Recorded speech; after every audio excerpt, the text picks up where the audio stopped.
कुणाल आणि मी प्लॅन केला आणि निघालो देवींचे दर्शन करायला. सर्वात आधी आम्ही गेलो महालक्ष्मी स्टेशनपासून साधारणतः 5 मिनिटाच्या अंतरावर असणाऱ्या 7 रस्त्याच्या भवानी मातेच्या मंडपामध्ये. आपल्या भक्तांच्या पाठीशी सदैव उभ्या असणाऱ्या भवानी मातेचा आशीर्वाद घेतला आणि आम्ही निघालो पुढच्या देवीच्या दर्शनासाठी. तिथून थोडंच पुढे गेलो की आपण येतो ते 7 रस्त्याच्या माऊलीच्या दरबारामध्ये. देवीची मूर्ती ही इतकी सुंदर आणि सुबक होती, जणू काही आपण मूर्तीशी संवाद साधतोय. महालक्ष्मी येथील देवींचे दर्शन झाल्यानंतर आम्ही थेट गेलो ते लालबाग नगरी आणि सर्वात आधी दर्शन घेतलं चिंचपोकळीच्या आई भवानीचे. चिंचपोकळीच्या आई भवानीचा मंडप हा एखाद्या महालापेक्षा कमी नव्हता.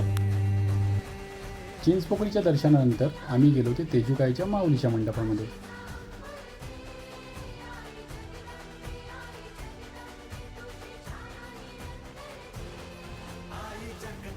तेजुकाईची माऊली या मंडपाच्या एक्झॅक्ट अपोजिट साईडला येते ती लालबागची माता.